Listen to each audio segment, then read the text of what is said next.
বিধানসভার সমস্ত কর্মচারী আছেন, তাদের সাথে মিলে আয়োজন করা হয়েছিল। তো এই আয়োজনে উপস্থিত আমাদের স্পিকার রামপ্রসাদ পালজি, আমরা সবাই চিনি। তেমনি উপস্থিত আছেন শিবপুর আমাদের এমএলএ উপস্থিত আছেন প্রাক্তন এমএলএ বর্তমান অধিকারের জনজাতি এবং বার্তা সংখ্যালঘু চেয়ারম্যান ডক্টর অতুল বর্মা। এখানে উপস্থিত আছেন আমাদের সচিব, সামনে উপস্থিত সচিব এবং অন্যান্য পদাধিকারী, আমাদের কর্মচারী ভাই বোনেরা উপস্থিত আছেন, আমাদের ইলেকট্রনিক্স মিডিয়া যাদেরকে আমরা নিমন্ত্রণ করে এনেছি। সাধারণত স্পিকার কোনোদিন প্রেস মিট করে না, অনেকে বলছে প্রেস মিটিং করছে এরকম। আমি বলছি প্রেস মিট করার জন্য না, একটা নতুন একটা অধ্যায় স্পিকার হিসেবে দায়িত্ব পাওয়ার পর কিছু নতুন নতুন করে আমাদের ভারতের কৃষ্টি সংস্কৃতিটাকে জীবিত রাখার জন্য, ফিরে আসার জন্য, মানুষকে যে বিভ্রান্ত করা হচ্ছে এগুলি থেকে আমাদের সংশোধন করার জন্য, জানার জন্য আজকে এই মহামিলন হতে পারে আমাদের বিধানসভার সবাইকে নিয়ে। হয়তো আমরা প্রথমে ছিল 11টার সময় টাইম দেওয়া ছিল, তো আমাদের কিছু সমস্যা থাকার কারণে, প্রোগ্রাম থাকার কারণে এটা 12টা দেওয়া হয়েছে। এর মতো আর একটু সমস্যা আমাদের কিছু লেট হয়ে গেছে। তো বিধানসভাতে সাধারণত সময়টাকে আমি সেটা আমাদের সময় তুলে ধরতে চাই। 1433 বঙ্গাব্দ এবং 1436 খ্রিস্টাব্দ।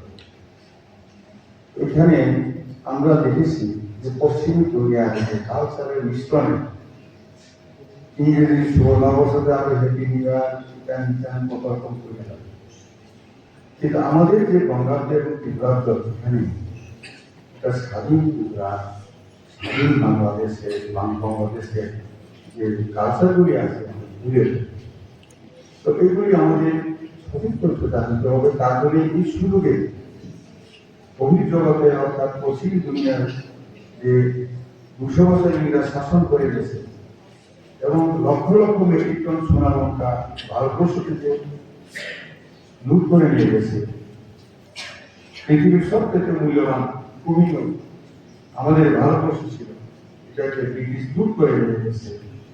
তাদের কালচারে এখন আমরা চলছি, তাদের দ্বারাই আমরা চলছি। তার জন্য আমি এখানে আপনারা নিচেও দেখেছেন, আমি যখন 2018 সালে জনতা জনার্দনের আশীর্বাদে এমএলএ হয়েছিলাম, তখন আমি রাষ্ট্রভাষার ভিত্তিতে আমি শপথ দায়িত্ব পালন করেছি।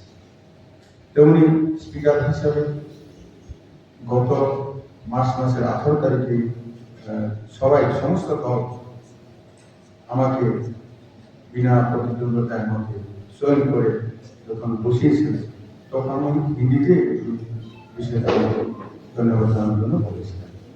রাষ্ট্রভাষা রাষ্ট্রভাষা, এর তুলনা করে ভারতবর্ষের মধ্যে বিভিন্ন জায়গায় থাকতে পারে, বিরোধ থাকতে পারে ভাষা নিয়ে, কিন্তু এক জায়গায় নিয়ে আসার ক্ষেত্রে ভাষা। তাই আমার যে সচিবালয়ের সংস্থা, আমি মুখ্যমন্ত্রী সবাইকে আমি বলেছি, পার্লামেন্টে বিচার করেছি, আপনাদের নাম এখানে ইংরেজিতে লেখা আছে, ইংরেজি বিনিময় হয়, কিন্তু আমাদের রাষ্ট্রভাষাটাকে আমরা সামনে রাখবো না, এটা হতে পারে না, প্রশ্ন উঠবে। তার জন্য আমার নামের জায়গায় আপনারা দেখেছেন যে উপরে আমার রাষ্ট্রভাষায় নাম থাকবে, রাষ্ট্রভাষায় অধ্যক্ষ থাকবে, পরে থাকবে স্পিকার নাম অন্য ভাষায়। তো কাজে যারা যারা এখানে আসেন সবাই সচিবালয়ের মধ্যে সবাই নাম আমি থাকুক অন্য বাংলা যাই থাকুক, কিন্তু রাষ্ট্রভাষায় আমি নাম লিখে বলবো। তেমনি যশস্বী প্রধানমন্ত্রী মোদীজি ওনার প্রচেষ্টা 2014 থেকে আরম্ভ করে উনি 26 তারিখ মে 2014 দায়িত্ব নেওয়ার পর প্রথম প্রধানমন্ত্রী হিসাবে উনি প্রচেষ্টা চালানোর পর এখন 16টি ভাষায় উচ্চশিক্ষার জন্য আমাদের ডাক্তার ইঞ্জিনিয়ার করার জন্য ঠিক করে দিয়েছে। এটা উনি জার্মানে যখন গিয়েছিলেন তখন এনারা যারা ছিলেন তাদের সামনে উনি বলেছিলেন এটা অনেক আগেই হওয়া উচিত ছিল, দরকার তাই এখানেও এটা করব। তাই এখানে আজকে বিশেষ করে আমন্ত্রিত আমি নিয়ে এসেছি যে কক্সবাজার চেয়ারম্যান বা কক্সবাজার এবং অন্যান্য স্বর্ণগর চেয়ারম্যান ডক্টর অতুল দেবনাথ, উনি রিসার্চ করেছেন।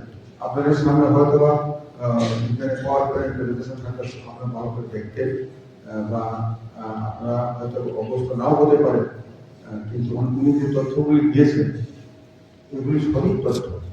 তেমনি এইসব বিষয় নিয়ে যিনি কৃষক জানাতে উনি প্রসঙ্গটি প্রাপ্ত উনিও এটা লিখেছিলেন। এটা তেমনি এখানে অনেক তথ্য আছে, যত অবগত করেছেন। এই যে analytic the constitution of national liberation front of এটা নিষিদ্ধ ছিল ত্রিপুরাতে। উদেরই দেওয়া ডক্টর অতুল দেবনাথ বলছেন এখানে লাস্ট লেখা আছে এখানে, and today the 22nd December 1991 in our constituent assembly adopt enact and give to ourselves this contribution।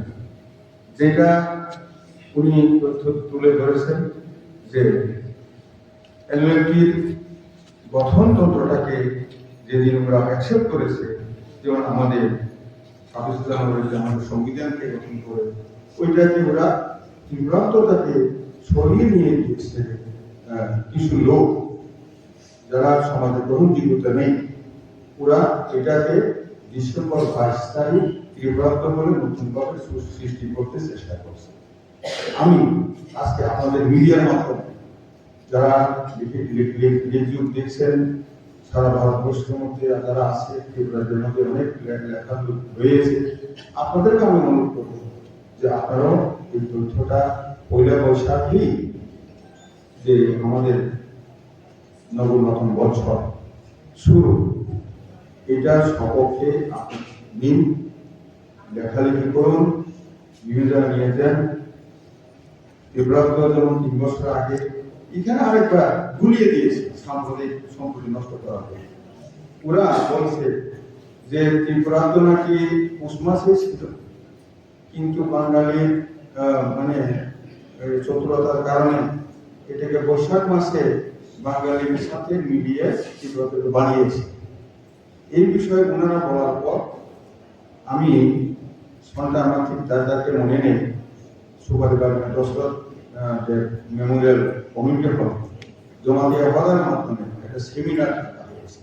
যারা তীব্রতাটাকে বৈশাখ মাসে না করে পৌষ মাসে করেছে 22 ডিসেম্বর, তাদেরকে আমি দেখে নিয়ে এসেছিলাম। এসে আমি তখন চ্যালেঞ্জ দিয়ে বলেছি তোমরা একটা তথ্য দেখাও যে তীব্রতা আগে পৌষ মাসে ছিল 22 ডিসেম্বর, এটাকে বৈশাখ মাসে বাংলার সাথে নিয়ে গেছে, যেখানে ত্রিপুরা 3 বছর আগে বাংলার 3 বছর পরে 1435 এবং 1433 ওই জায়গায় কি করে নদীর তথ্য দেখাতে পারো, আমি এটাকে প্রচারে নিয়ে যাবো, তোমাদের কিছু প্রচার করতে হবে। কিন্তু ওরা পারেনি, মিথ্যা তথ্য দিয়ে মানুষকে বিভ্রান্তি করে। এবং ডক্টর বাবু একটি উল্লেখ করেছেন যে পৌষ মাসে যে কেনা করা হয়েছে এবং ওইখানে এক্সিডেন্ট অনেক কিছু মারা যাচ্ছে। তো মানে কিছু যুবককে, উশৃঙ্খল যুবককে নাচানাচি করিয়ে একটা বিভ্রান্ত করে সমাজকে কলুষিত করতে চাইছে। তো কাজে আমি অনুরোধ করবো যারা লেখালেখি করেন, তথ্য নিয়ে ঘাটাঘাটি করেন, তাদেরকে আপনারা এই বিষয় নিয়ে চর্চা করবেন। ও কারণে আমাদের ইতিহাসটাকে পশ্চিমী দুনিয়ার যে চক্রান্তকারী তাদের দ্বারা নষ্ট করতে দেবেন না। তো ধন্যবাদ। আজকে সচিব লেভেলের পক্ষ থেকে বিশেষ করে আমাদের স্পিকার এবং আমাদের যে চিফ পার্লামেন্টারি মিনিস্টার ওনাদের তরফ থেকে আপনাদের সবাইকে শুভ নববর্ষ 1436 খ্রিস্টাব্দ 1433 বঙ্গাব্দ এবং 18 পবিত্র ঘুরিয়া পূজা এই সামনের বছরটা আপনাদের সবাই সংসার ছেলে মেয়ে সবাইকে নিয়ে আমরা যাতে সুন্দরভাবে যার যার কর্মক্ষেত্রে বিনা বাধায় সুন্দরভাবে আমরা কাজ করতে পারি, এটাই আমি বাবা বলে বাবা বলে কাছে এবং আমাদের ধরম মাতা আমাদের মাতৃবৈশ্বরের কাছে আমি প্রার্থনা করব আপনারা সবাই সুখে থাকুন। আগামী দিন আমরা সবাই সুখে থাকবো, যার যার কাজ সঠিক পরিচালনা করবো এবং নিয়ম শৃঙ্খলা যা আছে যার যার দায়িত্ব আমরা সবাই পালন করবো। এই আশা আকাঙ্ক্ষা আপনাদের রেখে আজকে এখানে গেট টুগেদার একটা আয়োজন করা হয়েছে।